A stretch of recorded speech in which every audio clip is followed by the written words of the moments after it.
Over the last 2 years, we've made more breakthroughs and expanded our toolbox when it comes to fighting COVID-19. And one tool that remains as important as ever is masks. Yeah, but now with the Omicron variant circulating, the kind of mask you use is even more critical. That's why scientists and health officials have stressed the need to swap out those cloth masks with an N95. We've talked about this each and every day. Joining us live this morning is Sandra Gutierrez. She's an associate editor for Popular Science magazine. Recently wrote a guide to reusing and buying N95 masks. So Sandra, good to see you. Thanks for being here this morning on Pix 11.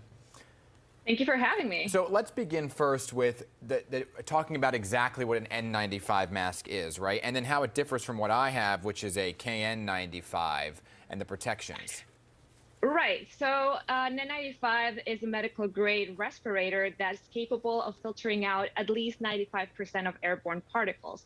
The way in which it differs from a KN95 that you have there is that the N95 is a protocol that's US, it's American. The KN95 is a Chinese protocol, and the N95 is supervised, the manufacture of the N95 is supervised by NIOSH, the National Institute of Organizational Safety and Health, whereas the KN95, it has no governmental oversight in China. Okay, well, when you think about an N95, though, there could be fakes out there. So what should we look for when we're buying an N95 to make sure that it's not a fake? Right. So N95s, it's really easy to find a good N95. So the one thing you should look out for is the NIOSH sign, right? So it's going to be in the logo, it's going to be in the mask. You want to find this logo because it basically means that you have a good mask. NIOSH is overseeing the manufacturing of this mask, so you got a good thing going on. So another way you can ensure that you have a good N95 is just stick to reputable brands, right? So you have your 3Ms, you have your Honeywells, you have IV Watch, you have Kimberly-Clark. Those kinds of brands are all NIOSH certified. So you can, if you have one of those, it's a very good thing. If you're buying online, which can be absolutely very tricky, especially if you buy from marketplaces such as Amazon, the one thing that you need to do is go to the brand store. Don't just stick to the results page that pulls up when you type N95. Go to the brand store so you can make absolutely sure that you're buying a good N95. And if you absolutely want to make it a no-brainer, go to projectn95.org. They have a lot of masks, a lot of models, a lot of colors. And if you want to go out there looking like a pink duck, you probably can. Yeah, because when you go on to like a site like Amazon, sometimes some of them are sponsored content, right? So they immediately pop up to the top of the list, but it may not be the actual thing. Here's the million-dollar question, right? Because a lot of times you're wearing that cloth mask and you would say, okay, when it got a little, pardon me, when it got a little stinky, right? You just kind of toss it in the washing machine. How many times can we reuse an N95 mask before it's like deemed ineffective? Okay, so an N95 is what it's known as a single-use personal protective equipment, which in a medical setting means a doctor puts it on, goes see a patient, gets out, throws it away. That's it, right? But we have no patients to see, and probably people seeing this don't have a parallel in their lives that can relate to that. So for normal people who don't have patients to see, 2 to 3 hours of continuous use is the appropriate amount of time that you can wear an N95. And if you want to reuse them, the safest, best way you can do it is by rotating your masks.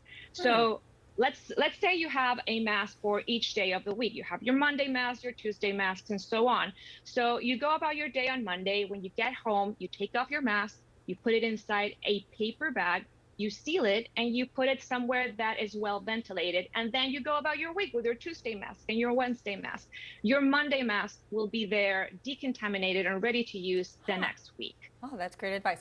Some people might find N95s a little bit too expensive for them. And thankfully, the federal government is going to be offering them for free. But that being said, some people are wondering, well, what about the regular medical masks that you buy, that you see most people wearing? Can you just layer 3 of them together and it's the same effectiveness as an N95? Right. So the difference between cloth masks and surgical masks and the N95 is fit. That is like the key thing, right? So if you already have surgical masks at home and you just don't want to throw them away, you can layer them with a KN95, for instance. But the important thing is the fit. So it should fit snugly against your skin. You can use, for instance, one of those air loop extenders that you put in the back of your head, so it fits very tightly. The N95s, what's important about them is that they provide, when they're worn correctly, they provide what we call a perfect seal around the nose and mouth. So you want to kind of replicate the same thing using surgical masks. So if there are any gaps in between your skin and the mask, there probably needs to some adjustments need to be done. And just real quickly, there's also those inserts that you can put in a cloth mask. Are those as effective as long as it's sealed correctly? Well, the inserts, what they do is basically they make it more comfortable. They don't provide more protection. Again, it's all about the fit.